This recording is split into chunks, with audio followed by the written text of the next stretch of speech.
Hey, welcome back, everyone. Welcome back to the Pixel Forge podcast. I'm Sean, and I'm here with my co-host Josh. Hello, welcome back. Hello.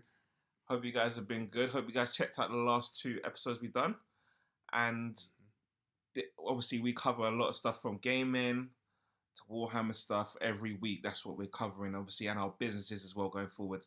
We'll let you know what's going on in everything in all them different areas.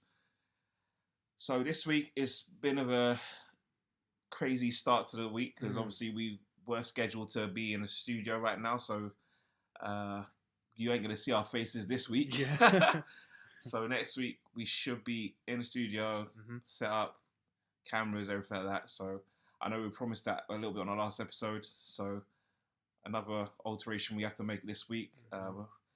Back at Josh's my humble abode, I guess you can call it. Indeed, we're here chilling. So we're just going to run through it. The episode here this week, and next week you'll see us, hopefully. Fingers crossed. So as I say, diving straight into this week, definitely diving into the gaming stuff. There's so much to talk about this week.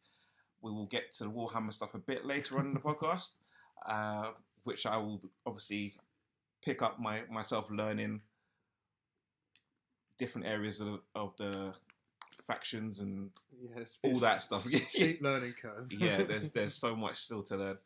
I can see that Josh has brought like figures for me to look at as well, so I'm intrigued to find out what they're about as well. So yeah, into the game and we go, guys. We have a lot to talk about. But first of all, Josh, what are you playing this week? Let's just start off on a little. What am I playing this week? That's a good question. Well, you should know what we are playing this week. Yeah, there's one game we are playing this week. But if there's anything else you're playing, no, to be fair, I think. Oh no, actually, it's still Doom. I know we've talked about Doom before. Yes. But I just want to finish it. Now I'm sure we'll probably go into it. He's given up. So yeah, 100% thrown in the towel. Thrown in the towel is the nice term. I just want to finish it. I think also partly because I've spoiled the end already, so I'm kind of like I just finish it so I could be like, yeah, I've seen it and yeah, Doom, yeah, in it. But we are playing the Division 2. Division 2 has been downloaded. Yes. Spoke about it in the last podcast. Came to Game Pass, and yeah, we literally just jumped straight onto it. And it's my first time obviously playing the game. I played obviously Division 1, I'd say half of the game. I didn't really go too deep into it, but I did play a good chunk of the game to understand what the environment and what's going on and stuff like that during the game. So yeah, jumping into Division 2, I think it was discussing obviously it's had the XS update, like the graphics and everything like that has all been enhanced and stuff like that. So that was amazing. Like I think the first 5 minutes I was even walking as before I was going to the White House, the beginning part of the game, and just looking at the water. And I was saying on the mic to you, like, you see everything, like the reflection of the water. I was seeing the clouds, the sky was blue. It was perfect. It was so good. But yeah, I really enjoy it. Obviously, the shooting's super fun. Like the environments, like I say, the enemies. Yeah, everything's all good so far. Like, I think we've done about 2-3 missions. How many side little yeah, all sorts of stuff. Yeah, the top right region of the game is we've only got a few bits left, and that whole corner's ours, basically. Yeah. But yeah, it's all good. I say we've got a lot of side missions to do and stuff. It keeps you entertained. That game, like, there's a lot to do. Obviously, it just dropped the DLC. Was it the Brooklyn? Yeah. I can't remember the full DLC, but it's in Brooklyn. So it's in the original game. It's where the first sort of area that you spawn into and start in, because they had the Warlords of New York way yonder, which was the New York portion, so basically the Division 1 map, right?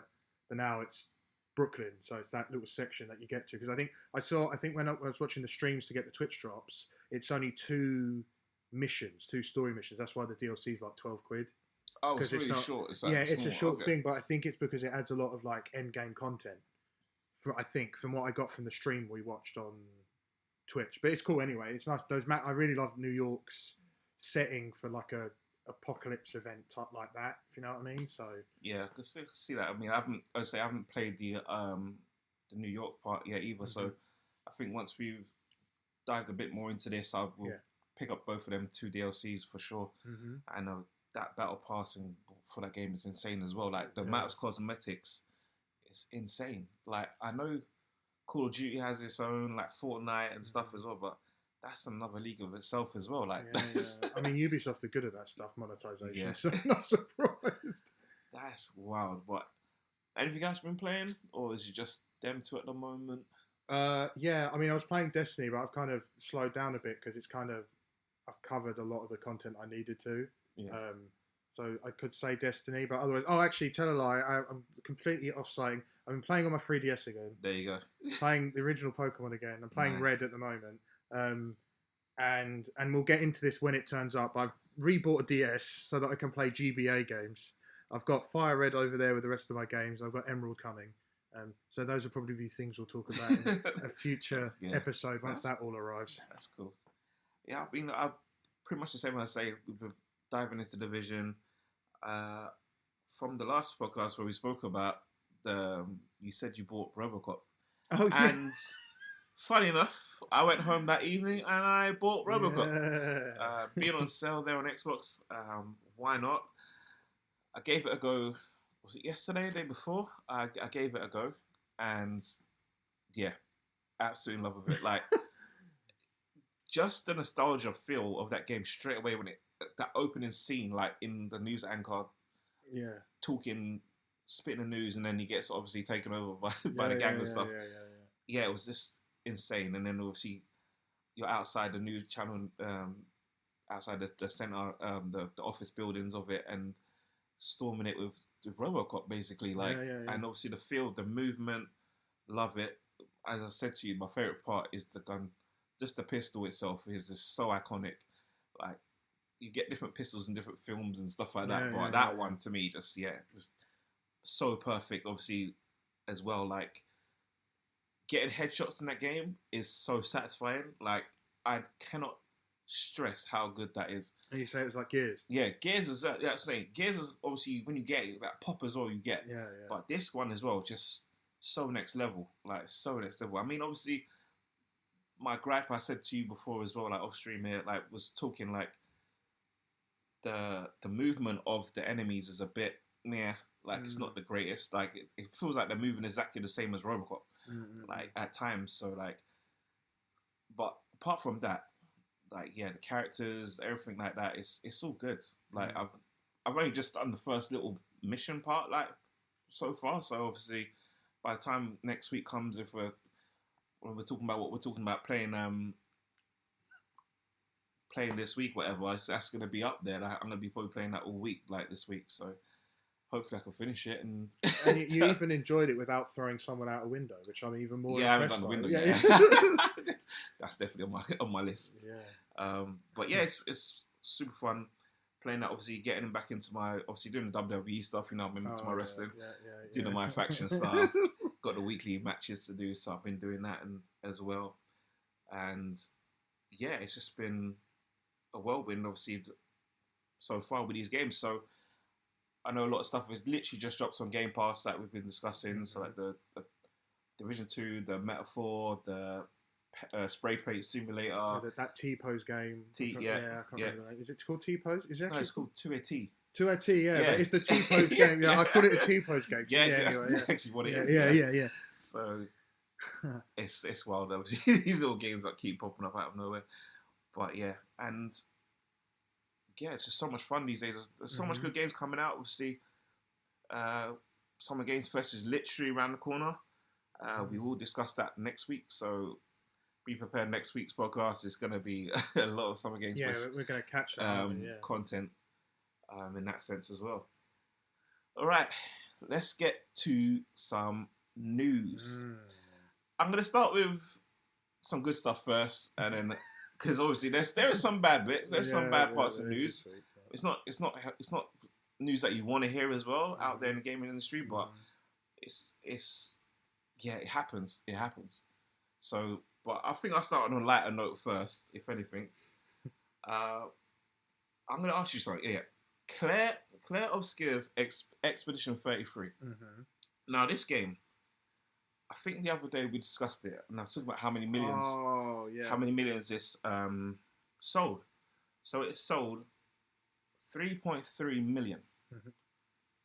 How many days do you think that took to do that? Oh, how long was it? Was it like a week? No, No, no, 2 days. no. It's just so bizarre how this is actually planned out for them as well. It's just so Was it like insane. 33 days? Yeah. It's 33 days. It is the 3.3. Like, how does a game do that? And the thing is, yeah, as well, that's not even including Xbox and PC Game Pass. Mad, ain't it? That's surreal. So it's done more. Like, yeah.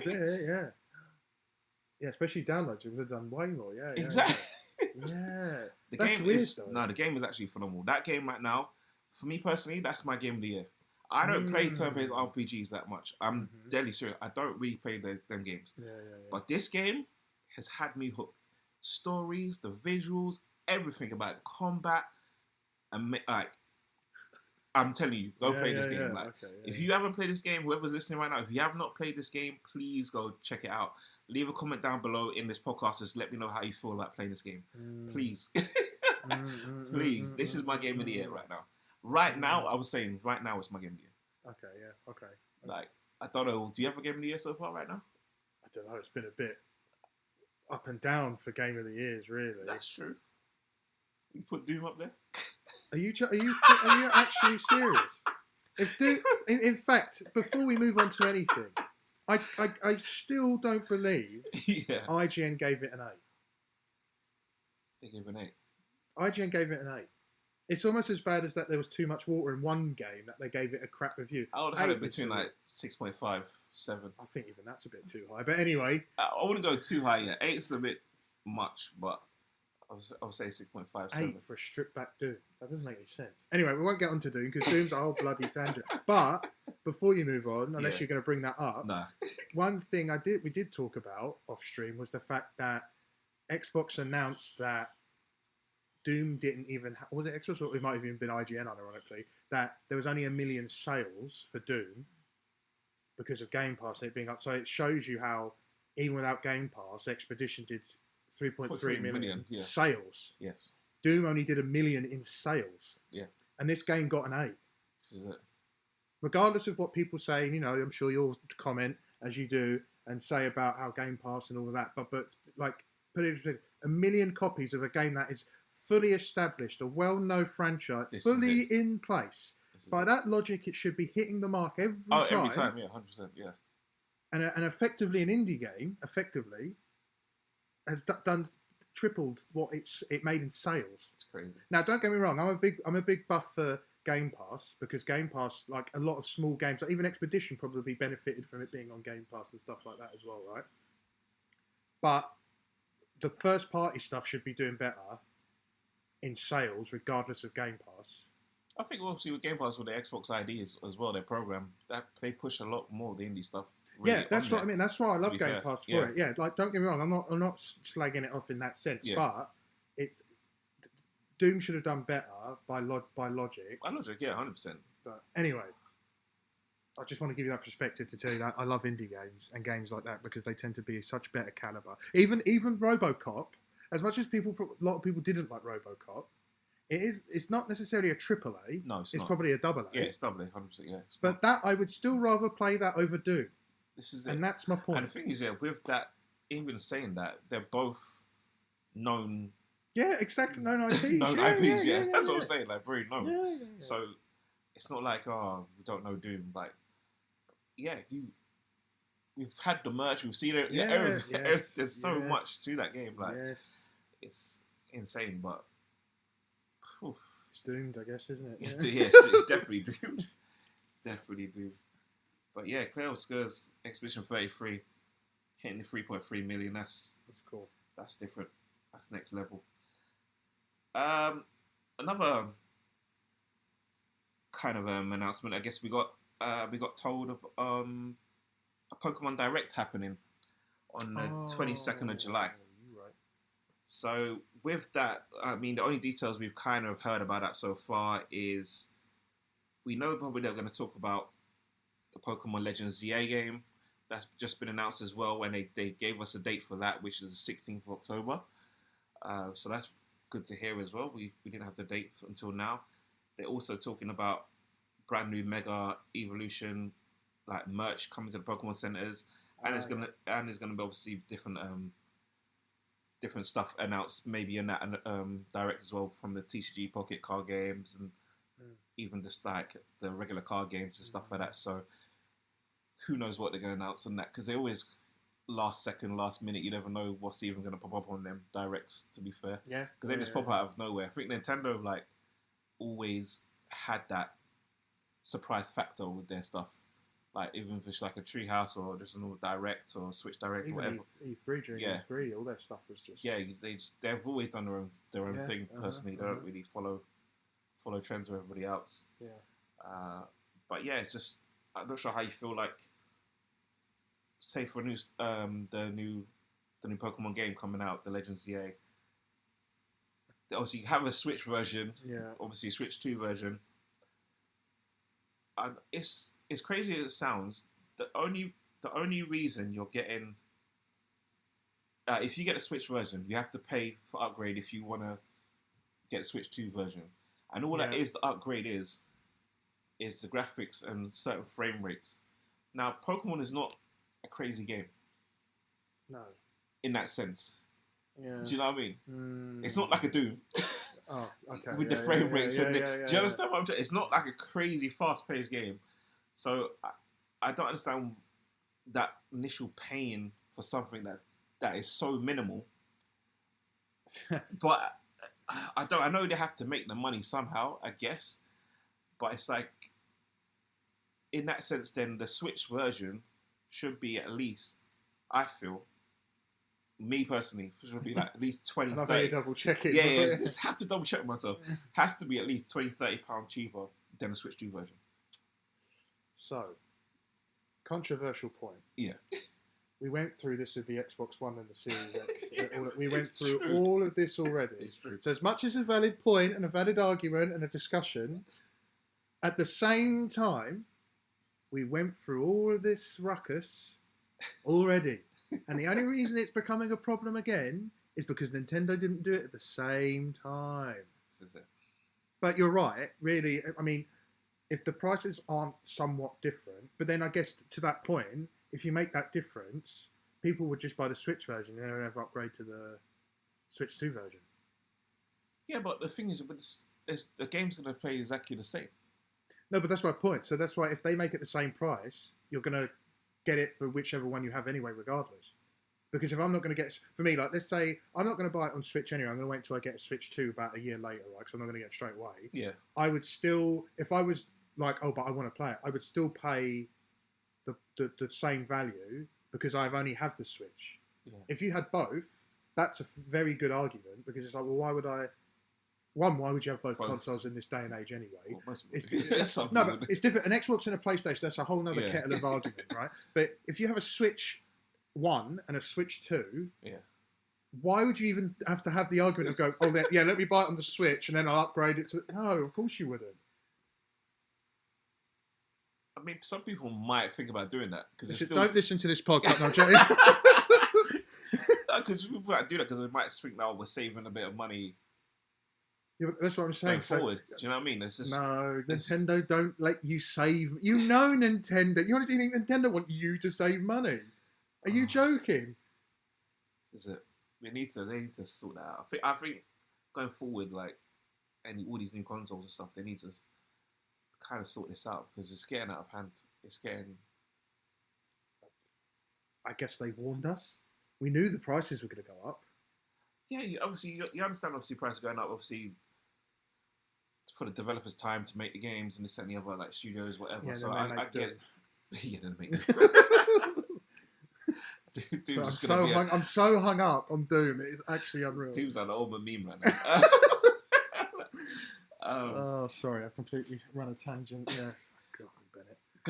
Do you know what? I'm going to go into more Switch 2 stuff. Yeah, go on. You forget Doom exists right now. I'm going to go into more Switch 2 stuff anyway. Basically, Switch 2 leaks.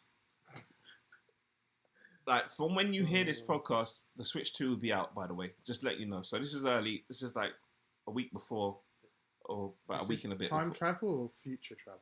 Or past travel? Probably past travel. Oh, yeah, right. But I'm going to tell you basically about the leaks. So people have got their hands on the Switch 2 already. like physically on it, booting it up. I watched a guy on YouTube yesterday do a whole video. Oh, you did? Yeah, 20-minute video. Yeah, he's on it.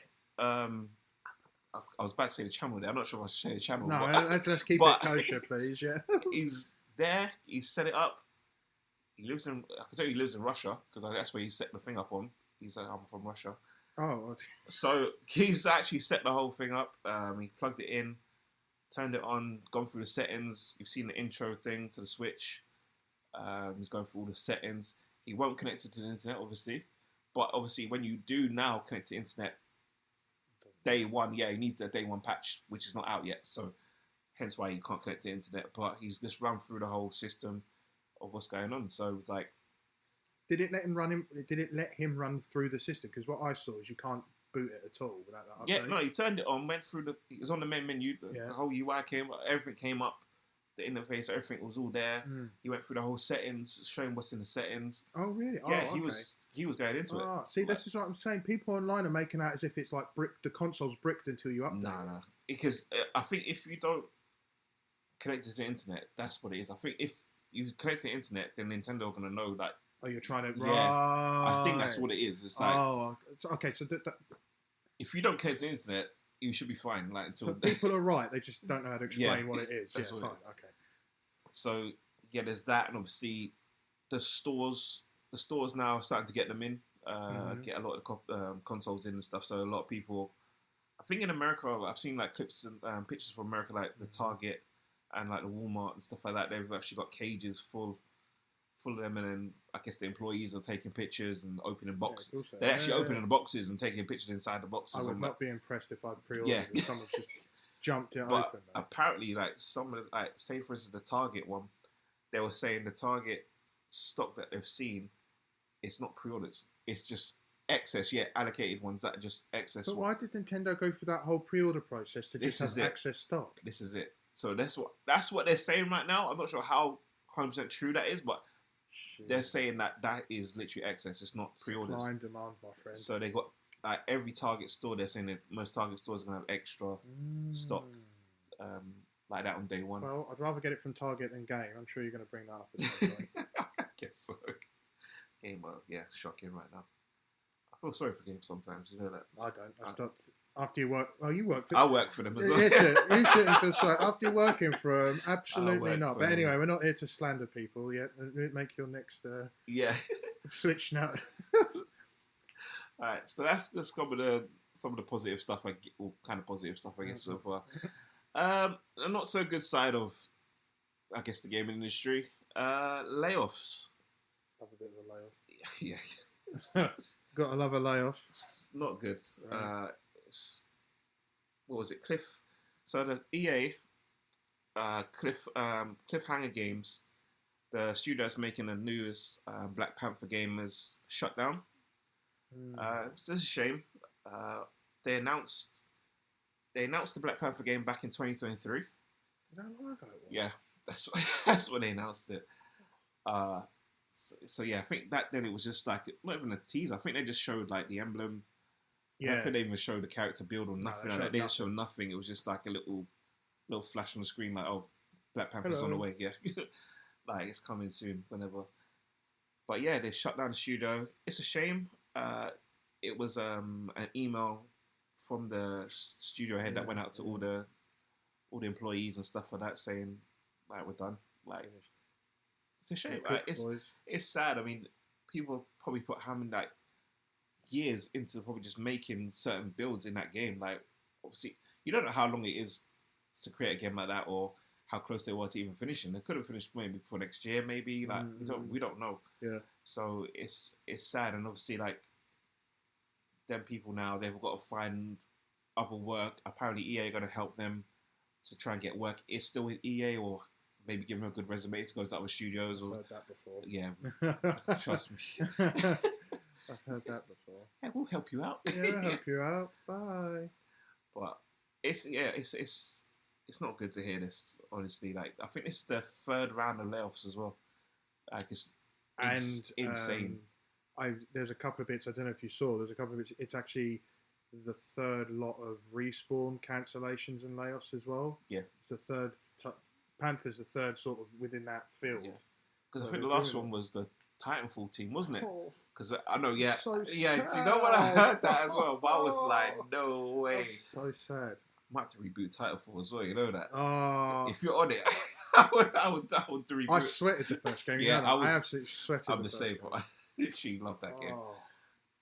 Yeah, because that ties into like even like your Warhammer, like the mechs, like the Titans. Titans. Yeah, funny. Yeah, Titans. It literally is. Yeah. In a sense, I mean, these are on a much grander scale. But yes, you're right. They are like there's pilots in it, and yeah. That is crazy. But I knew you'd bring that up. I saw you. Yeah, I'm looking. I knew. I was like, he's going to bring it up at some point. But yeah, no, it's a shame. But EA, with that, they had a deal obviously with Marvel to make three Marvel games. So obviously with this one, obviously going, there's still two more. Maybe there still might be three, but I know there's definitely two more. The next one that was announced was the Iron Man. So that's an Iron Man game is in the works. They said there's two other ones as well, didn't yeah, they? so I think I'm not sure if I thought maybe because Black Panther's gone, that was one of them. So I thought there's maybe just two more left, but I think there is, like say, three more. Like, so the Iron Man and then two more, yeah. That's what I saw. I think it was a little while before we started this. They actually said that there's the two, and then Iron Man's one of the three of the others that they're making. Because they're not making that other Marvel game, are they? No, the Hydra. Oh, that's Square Enix, isn't it? Is it Square Enix? No, is it? I'm not Is sure that the who's Square making Enix that. in it one? I think it might be Square Enix. I think it might be. Because it's got like Black Panther and stuff, hasn't it? It's the Captain America, the Hydra, the. Yeah, but it's got the Black Panther. But I think it's both of them. Yeah, I think it's a. I feel like it's great. Well, next episode. Or in the comments below. In the comments below, even better. Yeah, that's a good idea. Let us know about what game we're talking about. But yeah, it's a shame.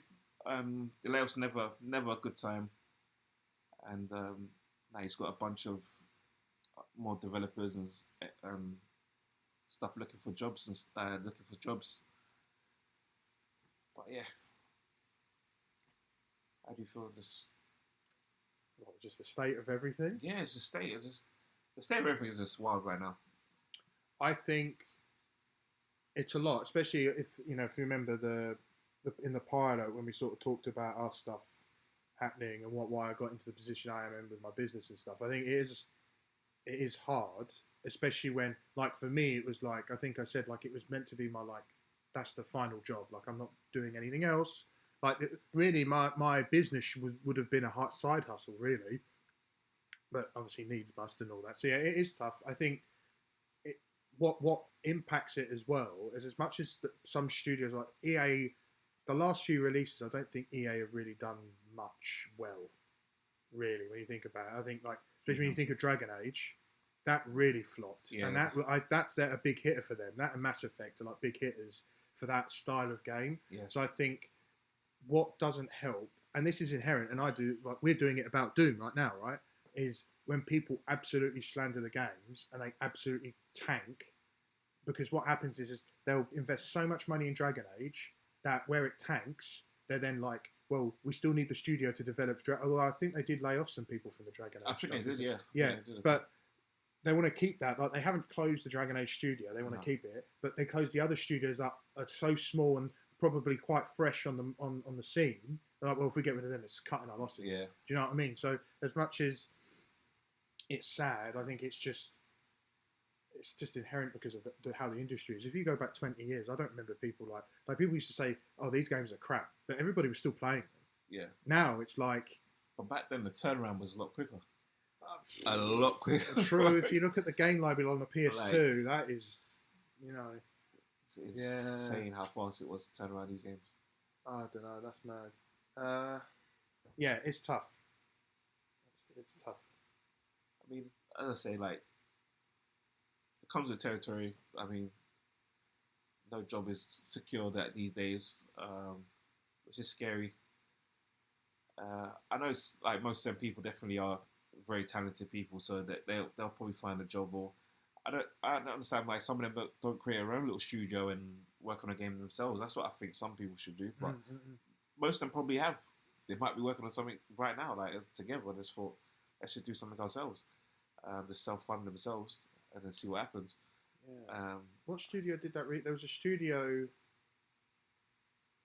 I think it was like an FP. I can't remember. I need to go back and check. But I remember there's like that has happened where like studios of FPS games are closed. Yeah. And some of them have come together to almost reignite that IP. That's it. Do you know what I mean? So. Yeah, it just makes sense. But yeah, that's a little dose of the weekly news. Yeah, shenanigans. What's going on out there? I'd say next week for sure. Summer Games Fest is gonna be crazy. So much games coming, like announcements, obviously trailers and stuff. We're gonna try. I'm not sure if we will, but we're gonna try stream it. And we'll let you know where we post it as well. Like, if you follow us on our socials, we've got the Pixel Forge podcast Instagram page. So if anything, we'll probably post stuff on there. If anything, let you know when we're doing the streams and stuff like that. If we do it, because we want to do a lot more content for you guys. So there's going to be like streams, as they go to the events. We may even do podcasts out and about at events or something. You never know. Like we'll keep stuff coming, like all this news and stuff for you guys, and keep you up to date with everything that's going on. So, time to dive into some Warhammer, sir. That's an interesting way to say it, but yes, it's Warhammer time. Hello, everyone. How you doing? So probably similar flow to how we've been doing. I've got some models. I have 3 models, in fact, and I also have a tank that is definitely legal and wasn't printed by files that I got on Colts that GW probably aren't happy about.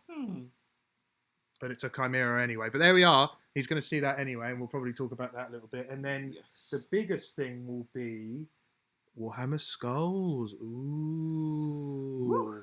I'd say that. We did have the Horus Heresy, the new edition, but I'll ponder on that a little bit, because I think for the most part it's a lot of like new models and rules. But anyway, there's lots for Skulls. It's a lot big video game week has just gone, to be honest. It's all been video games, and I think, as Sean said, between now and the next episode, we're going to then be coming up to Summer Games Fest. So you'll probably see a lot of like video game focused stuff coming out, and there'll still be some Warhammer stuff. I'm pretty sure they're still going to cover Space Marine 2 and stuff like that. But I'll try and bring you some goodness otherwise, because we've obviously had the Space Wolves release as well. That's come and gone, but definitely keep an eye out for Horus Heresy when that comes. But anyway, Sean. Yes. Pick a number between 1 and 4. Jesus. Let's go 3. Okay. I haven't pre-planned this. I'm just going to pick at random. So this is the first model. For everyone at home, I've picked up an Infernus Marine. That's for you, sir. There you are. So these came in the Leviathan box set. That was like a box set release. It wasn't a new... Was it new for the new edition? I'm sure someone in the comments below will tell me. So this came out with that box. That box was themed with Tyranids and Space Marines. Something really cool that they've only done a few times is actually they set up a website. This is a bit of backstory. They set up a website, and the planet, I can't remember the planet you fight on, you could actually record your games and choose which faction took over the planet. Okay. So like everybody over the world's playing. So if we played, and let's say we said we're going to play 5 games and that's it, and I only won 3 and you won 2, that gets recorded and then it dictates who wins. And what they did is then released the previews for the models coming out after. Oh wow. So for this one, the Tyranids won, and then we saw all the Tyranid models after that event happened, and then the Space Marine stuff got shown at a later event. But they did that, and they've done that a few times. It's pretty cool, because it encourages you to want to go, well, I want to play a game, so my faction wins, so I can see the new models coming. That's it. Yeah, so they might even do it again for one of the new editions. Maybe, you don't know. That's it. Anyway, that's the backstory, sister. This is Infernus Marine. As you can probably guess, he has a massive flamethrower. Yes. Very cool. That's insane. Very anti-Tyranid. We like anti-Tyranid because we want to purge the Xenos. Like the details, on these. Yeah, you're just mesmerised. I knew she was mesmerised by the detail. Silence is mesmerised. Yes. So with this chap, this particular model, actually, more backstory, comes from the current Warhammer magazine that's running at the moment, called Imperium. Okay. So that magazine, you get most of the time, you get magazine, you get models. It gives you backstory on the models, on the units. This is an exclusive from that run, so you can only get this sergeant from this run in the magazine. You can get all other Infernus Marines with a box, and I've got some. I'll show you them later on off stream, so you get an idea. Yeah. He's exclusive to that, and they've done that before. And I'll find that we've got a lieutenant that's exclusive to a Conquest magazine run that they did. But yeah, this guy, Infernus Marines, they're really good. This model is good in the sense that if you want something that has multiple hits, a flamer has multiple hits. So when you're playing your role, it might have, I don't know the attacks, I apologise, I haven't played in about a millennia. You might roll, its attack might be worth 12 d6s. You'd roll the d6s, that'll give you how many hits you'll get, and then when you roll that, you'll see how many wounds. So you might roll 12 and only 6 hit. Okay. Then of those 6 that hit, you need to see if you'd wound the other model, and then you'd roll for that as well. And it can be different, but depending on the gun and stuff like that. And again, I'm giving you like the most simplified way of rolling the dice. Yeah, I get it. Yeah, so this guy's really cool. He's basically, you would treat him like a baseline unit. So he's like, you have your assault intercessors that we've looked, the intercessor that we looked at before. They're like your frontline troops. These are kind of the same. On the data sheets on the app, they're classed as other units, so they're not actually in the battle line section. But these are like basic battle line. It's just that they have a specialism with the flamer. That's basically it. But they're cool. As you can see, he looks like a normal intercessor. Yeah, he looks like a normal. And one thing as well is that, and you'll see it with the other two, he comes with like this little carcass here for a base, but he's on a normal standard black plastic base, although I primed it blue. You can tell like it's just a normal base. Yeah. And then when I show you the next one, so that's the Infernus, so he's pretty cool. Pick a number between 1, 2, and 4. Let's go 1. No, I won't do that. See, I'm picking it random. So this chap, here we go. Yeah. I just primed this one earlier on, pretty quick. Colour Forge spray cans, they're great.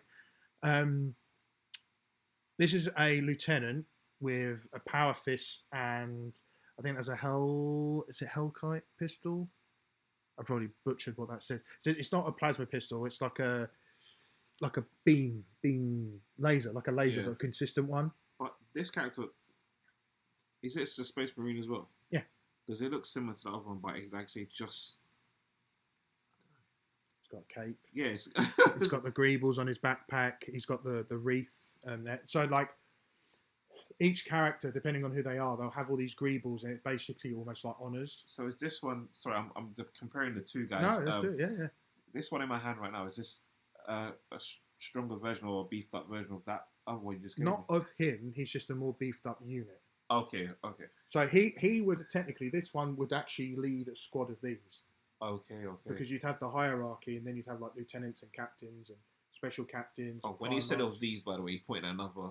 Sorry, yeah, I pointed at our Infernus as if there was a group of them. There you go. Yes.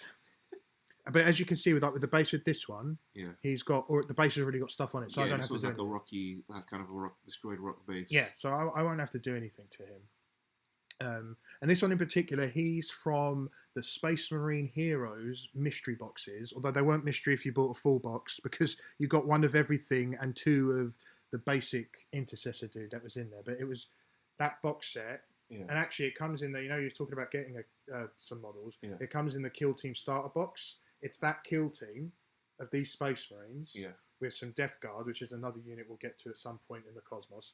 But you get. How I got these was through the Space Marine Heroes and our friend Chris's generosity of giving me some models. There you go. But if you get the starter box, you'd get these, basically. You'd get him, and spoiler alert, we've gone to another one.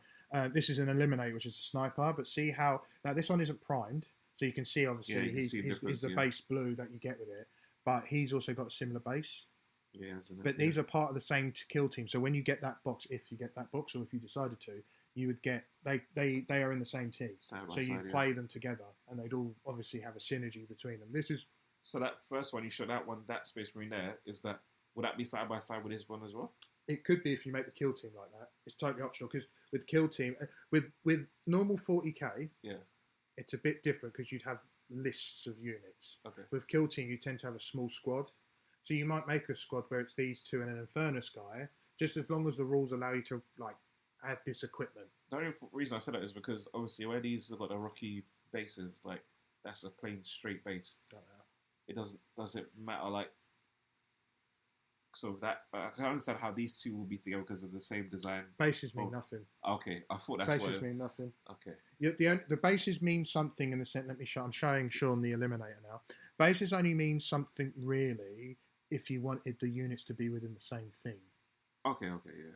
So like when I do my, which we have obviously the laptop on, when I do my Ultramarines chapter with these models, he will get painted blue, and if I want them to be on, I don't know, like Mars bases, I will paint this with the colours that would match the rockery for Mars. So as much as the Infernus doesn't have it, when I paint this, I mean, to be honest, I'm going to transfer all of these to different bases anyway. Some of the ones I'm printing out from the website, Starline Forge, but I will still paint the bases with the same colours so they look like they're on the same planet. That's it. So. Yeah, that's the Infernus. This is the Lieutenant. That is the Eliminator. Now, Eliminators, they come in groups of 3 if you run them in 40k, which is obviously the main game, right? In Kill Team, you might again this Kill Team. He only comes as a single unit within the Kill Team that you run. Okay. So it just depends. I'm trying to get another 2 Eliminators to make this into a squad because I've got this Kill Team already myself.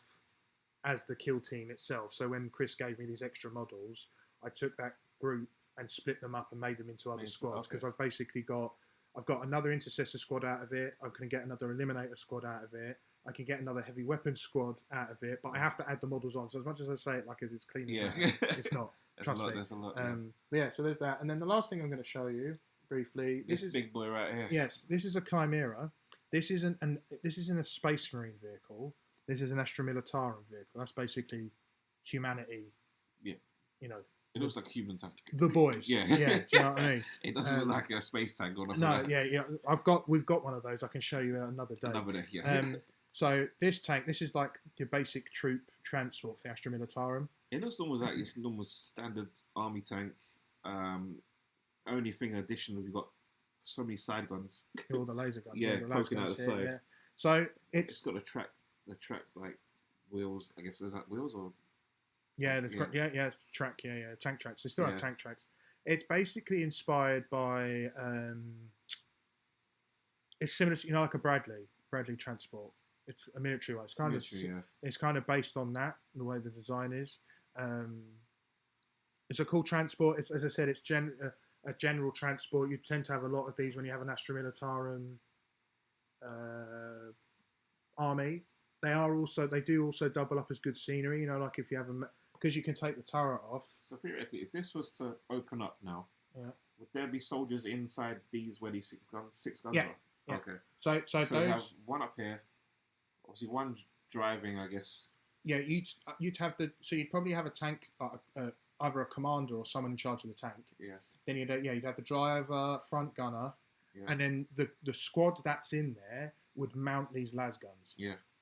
But you'd have a squad like Cadian shock troop squads can be in squads of 10.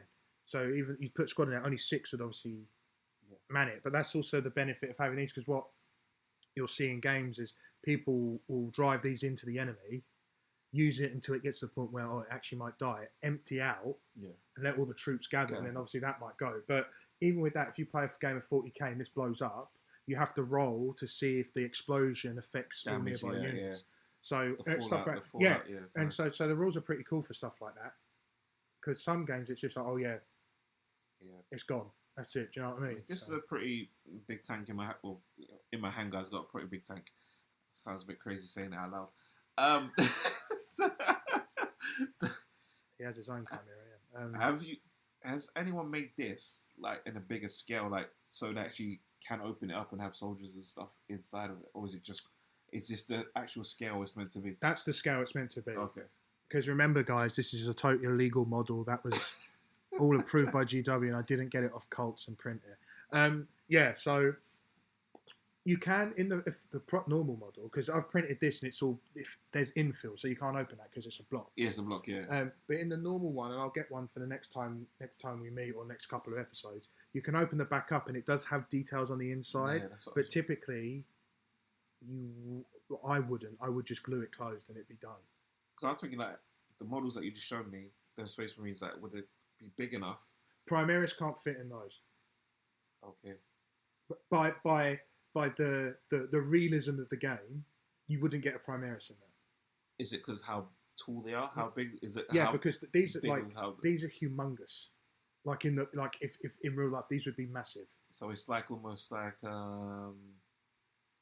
say Resident Evil Village, where you got the woman that she's like 8-9 foot tall, but she doesn't she doesn't look it like on the screen. Listen, and a sneak peek as well. I showed Sean Darktide earlier on because he was asking questions about it, and when I showed you, didn't I? When I stood, the normal dude looked at a Lehman Russ tank. It's humongous. Yeah, it was huge. The tank was. So when you see that scale, this is the same thing. These, how big are Space Marines? They're like 7-8 feet tall. Yeah, like they're humongous. So like if he tried to get into that, it'd be like trying to fit a Rubik's cube in a circle. Do you know what I mean? It's mad. But yeah, shout out. Well, we're gonna play. I downloaded Darktide as well. We are gonna play it this week as well. 100% get on that. Yeah, we'll work on a bit off topic of what we are planning to sort out, like a way for us to stream through this. Yeah, brand. Some like Let's Plays. We'll just we'll do some stuff. Because that's cool as well, because we do that anyway. We play anyway, so it'd be cool to stream. But anyway, back to Warhammer. So that's that, because I've got some Skulls stuff to cover. There's a lot to cover. Skulls. I'll make sure we get enough time for it. So, I've just got some keynotes as well, because there was a lot in Skulls. As I said, some of the news before Skulls is the Space Wolf box is out now. Some really cool stuff, especially if you're into Space Wolves. There's some really nice stuff in there. I would have gotten it, but I'm working on, I think I said this, but I'm working on a Horus Heresy Space Wolves army, which is I think we kind of talked about it. It was a civil war between Space Marines. So, but we'll get into that at some other time. But Skulls, there was some really cool stuff. The first thing I put on the list, and I didn't even have to, you do your research to make sure you get everything right. Space Marine 1 remaster again. Because I did an anniversary edition. Just let everybody know, this was my first time watching Skulls as well. Watched it. I've never watched anything like this, so I didn't know what to expect. Like obviously seeing the games, they showed some of the new boxes and stuff like this. Anything like that. Obviously, Josh will tell you what's going on now, but I had never seen it. So that first game you talked about was that Space Marine. Yeah, it looked amazing. It looked great. Yeah, like that's the PC one, wasn't it? Was that the piece? That was on 360. 360, okay. And then they did an anniversary edition just on PC. On PC, okay. Because me and Chris kept going on about why they didn't release that on console, because they didn't really release it on console. And then, now the Mastercraft edition, 4K, my friends. It's had stuff like UI updates, so it's similar to like... It looked pretty similar to how Space Marine... did, yeah, it did. 2 did, really. So they've updated loads of UI... Lots and lots of updates. It looks really, really nice. I'm looking forward to, if they are doing it, is having the Dreadnought multiplayer. That was great. One person was playing a Dreadnought. The rest of you are just normal Space Marines. And we've already talked about Dreadnoughts, and they're horrific. So it'd be cool to do that. But yeah, really excited for Space Marine. That's going to be really fun. When me and Sean play, it's going to be fun to play as well. Yes. And we'll do some more lore dropping during those streams as well, if we get to stream them. Do you know what I mean? I say you were off stream, just playing, just go. Yeah, that's it. Yeah, of course. Yeah, just learning about the universe and everything like that. So it's all good. Then we have Dark Heresy. That basically, I'm pretty sure, is Rogue Trader, but it's with the Inquisition rather than Rogue Trader. So Rogue Traders are like the official space pirates. They work for humanity, but they have their own agendas and do all that other stuff. And that's a whole other like power economy within the Rogue Traders. Again, that's something that there's a deeper lore to that. The Inquisition, the Inquisition is basically the Inquisition. They're like, imagine like a, well, I was going to say a corrupt FBI, but we won't go into that. But imagine like anything that isn't humanity, they will give it the highest level of prejudice imaginable. Okay. Like any Xenos, any heresy, anything like they. If the Inquisition turn up, you better be bloody scared. That's it. They do not mess around. Run and hide. And for the people that know, commissars are scary enough in the Astra Militarum because they would just shoot people because they looked funny about having to do a charge. The Inquisition would then challenge the commissar if he sounded slightly heretical. Do you know what I mean? Like, Inquisition should looks really cool. Big like RPG game, like those old school ones where you have to talk to everyone. Yeah, I think you've looked at Rogue Trader anyway. So there's that. That looks pretty cool. I think I'll give that a go. Dawn of War Definitive Edition. It's a 20-year-old game, and it looks fantastic with the upscaling they've done. Very much got the same work as Space Marine, so upgraded UI visuals, the HUD menu looks different, audio, all of that stuff. Looking forward to playing that. I think that's just a PC release, but I'm very excited. Yeah, that was towards the end there, wasn't it? Is that the one towards the end? Yeah, because that also had the pesky leak, the Dawn of War box set, the models. Oh, yeah, that's it. Which Sean can tell you, I was very excited. When that flashed, it literally flashed for like 5 seconds. Yeah, why? For one thing. Yeah. I was like, hey, well, we even recorded it while it's still going, rewinded while it's still going on. I didn't even let it finish. I was like, no, we need to go back and check. You know what I mean? So that looked good. I'm looking forward to that box. I'll obviously definitely be getting it. Bolt Gun 2 looks great. I love that 16-bit art style for one thing, and this will be a direct sequel to Bolt Gun 1. Bolt Gun 1 was great. That hit the scene and was just, people were well impressed with it. Do you know what I mean? So looking forward to playing that. Sorry. Then Space Marine 2, a couple of updates there. You've got the White Scars and Blood Angels DLC. So that's all the cosmetics, all this iconography and colours and stuff coming out. I don't think they announced the Champion set, which is, the one where it's I think you've seen it on my Space Marine 2 where I've already got the preset outfits without having to pick it.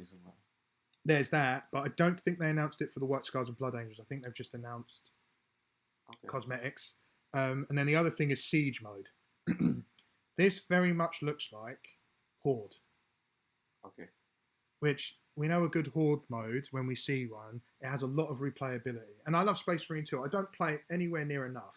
Because once you finish the story and you finish the co-op missions, you've got the PvP, but I'm not a PvPer. Do you know what I mean? But the Siege mode looks pretty fun. Yeah. I mean, to be fair as well, sometimes even some of the Horde modes in most other games as well, they get a bit repetitive. Like, once you do everything unlocks or find different Easter eggs and whatever you have to do, it's just like, okay, how long can you keep playing this for? Unless, like you say, they drop in new maps or new waves of enemies or whatever it is. Like, so it's... Yeah, we'll see. I'm hoping the Siege mode will be, like you said, enough replayability and stuff like that. Dark Tide. Actually, I'm going to mention both Dark Tide and Rogue Trader. They had a really double down on the Arbite classes, or RBTs, they call it. Arbite, it doesn't really matter. They're basically the police. Yeah. They're, they're really cool. The armor's really cool. They're like those units where there's like a middle ground between they're stronger than like your typical guardsmen, but not as strong as like some of your specialist units. They're quite a good in between, but they have quite a unique job. Like they police on planets, they police on ships. So, they do all of that stuff. So that's pretty cool. I like those. They're inspired after things like Judge Dredd because that's how old. That's how old Warhammer is, really. So they have a bit of an inspiration from Judge Dredd. Yeah, to be fair, I could actually see it now because I never actually made that connection almost. Because obviously his Judge Dredd suit as well is very I'll find some Space Marine type. I'll find some old models, the metal ones, and you'll see it straight away. So there's that. That's pretty cool. Then I guess there was a few honourable mentions because there wasn't everything I wanted to point out, but we had Mechanicus 2. We had Rust. We had the Warhammer Supremacy. Looked pretty cool if you're into games like Sid Meier's Civilization and stuff. It was very much like area management rather than units. That looked pretty cool. Yeah, sort of. Total War 3 had a DLC. We had Speed Freaks get another shout out. That looked pretty cool. Actually, Green.emo, she gave me a code to play that on PC, so I'll definitely be trying that out. Try out. We had content for Gladius, Blood Bowl 3, and then we had all like the usual stuff where they talk about the different card games, Warp Forge, Legion, and all of that stuff. And then obviously we saw Talisman get a bit of a shout out as well. And then they had, you mentioned it, the art book that covers all sorts of stuff. That was pretty cool. So that was all the honourable mentions. And then lastly for the news, we had the Horus Heresy. So from my understanding, it proved the leaks correct. Everything we saw in those leaked boxes was pretty much in that box. I think the coolest things, and I'll show you this as well, is had the old style Terminators with the big shoulders. I'm not a big fan of that myself, but I understand why people that have been in the hobby much longer than me will really love those. They also put that old style on the Dreads as well, which I didn't know the Dreadnoughts were like that during that period of conflict. I knew about the Terminators, but that was pretty cool to see. And yeah, and it's a new edition, so it comes new rules, changes to like the box I have. The models in there might have different rules and play differently to how they would have been when they launched and stuff like that. So it's always exciting when there's a new box, because when the rules change, sometimes it's for the better, sometimes it's for the worse. But it just kind of it gives, like, if people are into that, it gives you an opportunity to relearn all the rules and understand the game even better and stuff like that. But then rule changes are going to be slight, and it's not going to be major. major. Sometimes it can be drastic. Oh, okay. Sometimes it can be slight. I mean, I haven't read the rules myself for the new box, but between this one and that one, there wasn't a lot of time to suggest there would be a big jump in rules. But we don't know. We'll find out, and I'm sure there's other content providers that have covered all of that sort of stuff. So make sure to check those out. If you have done that, drop us a little line in the comments and let us know who you've been watching that has been covering that sort of information, so I can get Sean on it, so you can kind of get a bit up to date with how the rules work with Horus Heresy. And yeah, with the Horus Heresy, I'll probably cover a little bit more of that in the next episode as well. So if you do give us that in the comments, that'll be helpful. But I'll probably do a bit of a deep dive into some of the units. I'll probably even do, when we do our, my model showcase for you, I'll probably pick out some of the models that are in 40k that came from the ingenuity of people during the Horus Heresy, to give you an idea of the differences between. Yeah, it's good. Yeah, that's everything I've got for Wargaming news. I know that went through that at a little bit of a speed, but it was just I wanted to cover everything because there was so much stuff.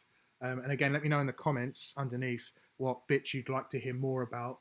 I know Space Marine and Dawn of War, you can probably guess, will be the two things I'll do without any trying. But if there's anything you'd like us to kind of deep dive a bit more, me teach Sean about, or you want me to learn a little bit more about, just let us know. But that's all the Wargaming news I've got. So I guess that means we can move on to some stuff talking about me and you and how we're going with the businesses and stuff. I don't know if you want to start first. I mean, even before that, today's UK, was it Expo? Oh, thank God you reminded me, because I couldn't go. I've just, I was being salty.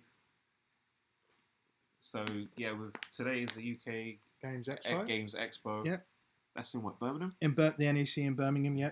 Lots of cool people going to be up there. I mean, you said, I think they got the Warhammer stuff up there, isn't it? Yeah, there's Warhammer stuff there. There's a lot of loads of independent games and stuff as well. And as I said, people like Colour Forge are there, and they're the brand that I use with the cans. There's lots of people on my Starline Forge Instagram. Lots of people that I've got on there, and lots of new friends that I've made through Instagram. They're all up there doing their thing and stuff as well. Do you know what I mean? So it's a yearly event. I couldn't go this year just because of some kerfuffle with scheduling. But I think next year, even with me, is everything obviously just my situation just now. Yeah. So put it this way, that's why part of it's why we're in my flat again and not in the studio and doing anything else.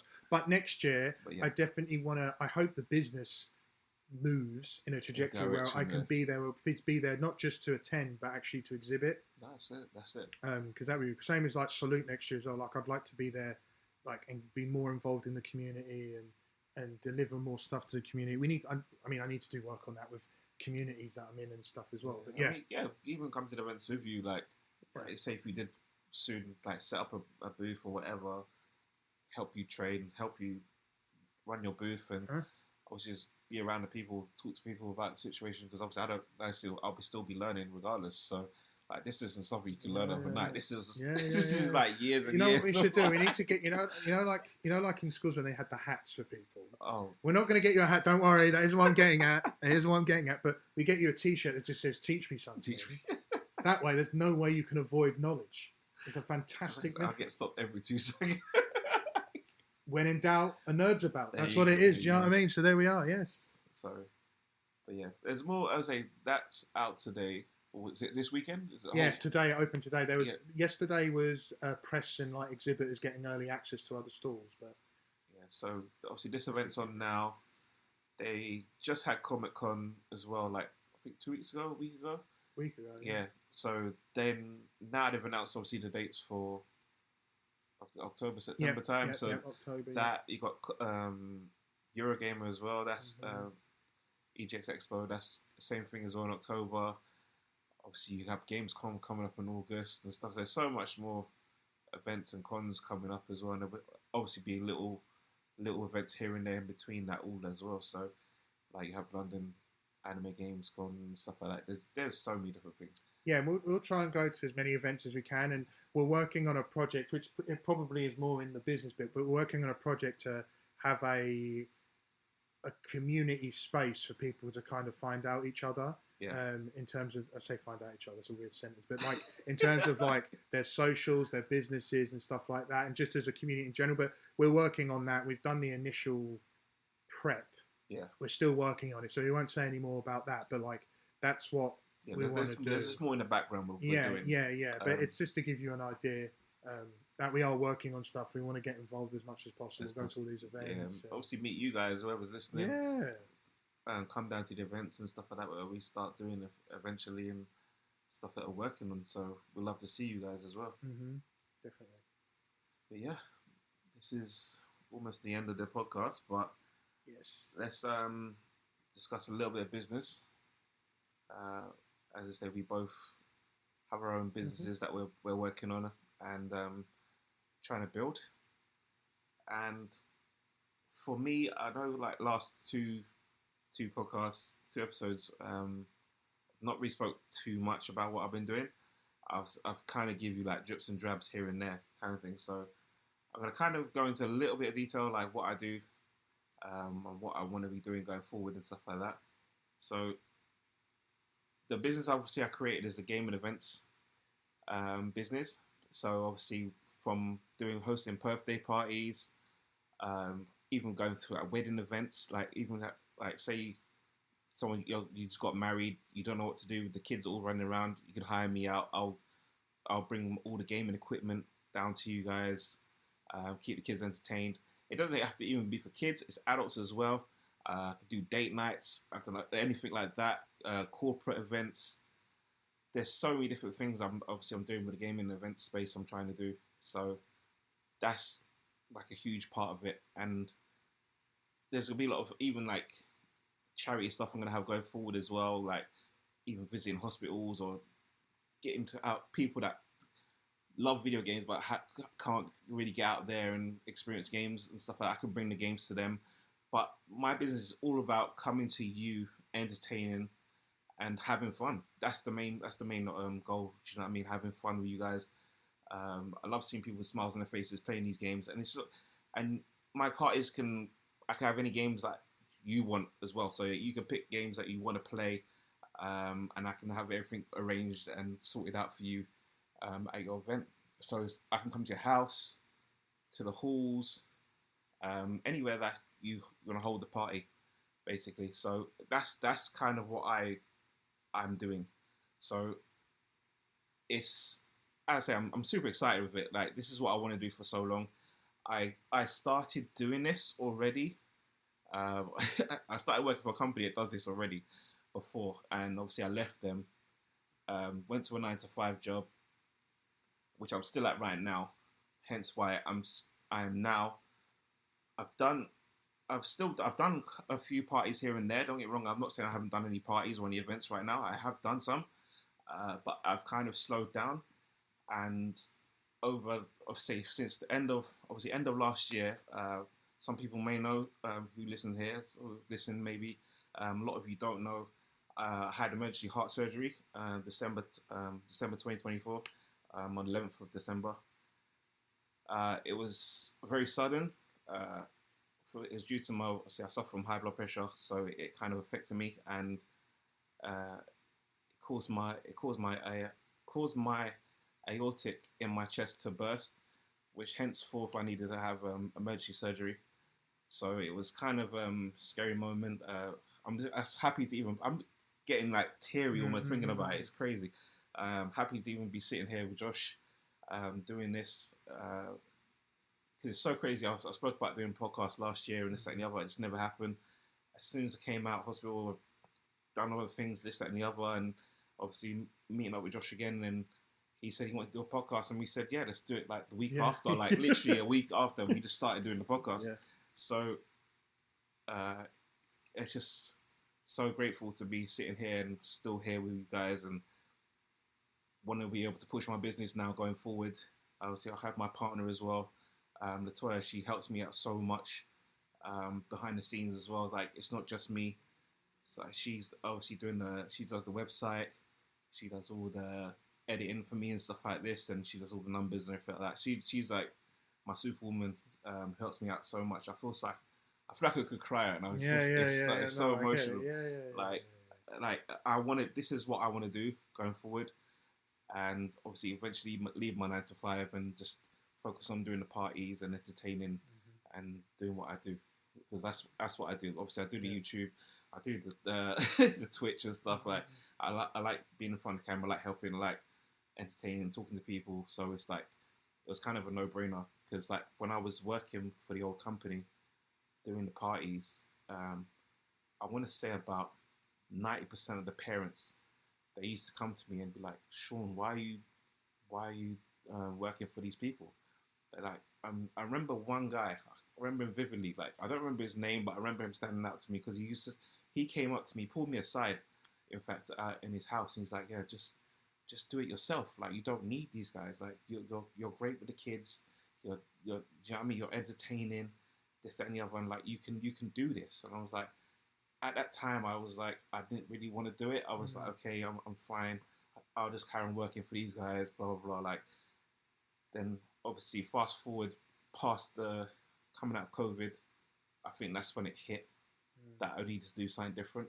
So it's like after COVID, being a few months in work, I think it was like the process kind of hit to start the business, like start the process.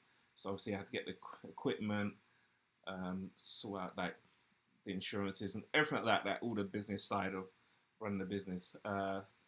So that was kind of the story there in a little nutshell of how it all started. But I'm super excited. As I say, I'm just super blessed to be here, super excited to push this on going forward. And like Josh said, we got events and stuff we want to try and do to promote our businesses a lot more better. So just be on the lookout for that. And yeah, I will let you know definitely going forward the next couple of podcasts what I'm doing more, what stage I'm at. And as I say, I can do the parties right now. And if you follow me on the Instagram, Gaming Party Pro on the Instagram, the page is there. If you need a party, anything like that right now, just let me know. Yeah. Sick. It's crazy. I sound so teary right now. Yeah. No, that makes sense. Trust me, especially when you go through what you went through to get to that point. You know what I mean? It's a lot. And it's like you said, obviously, I know Josh said he wants to be at the expo. Like 2 days ago, I actually was in hospital just now, like getting checked up again, like because I'm having pains in my chest and stuff like this. So like my health right now is still up and down sometimes. So to be sitting here and say it's good. Like I'm happy.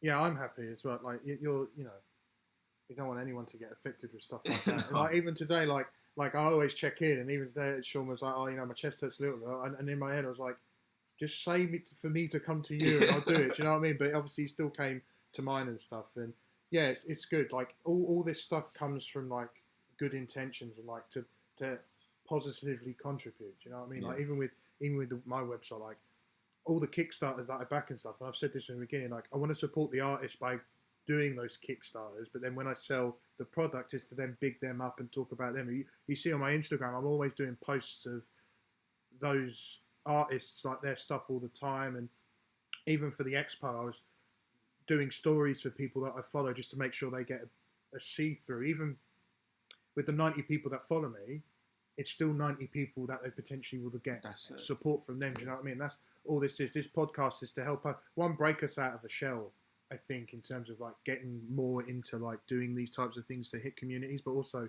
just so that we can promote our businesses. So because we know we've got stuff that is going to help you live your life a bit. Do you know what I mean? Yeah, like you're gonna have fun. It's just fun for everyone, fun for us as well. Definitely.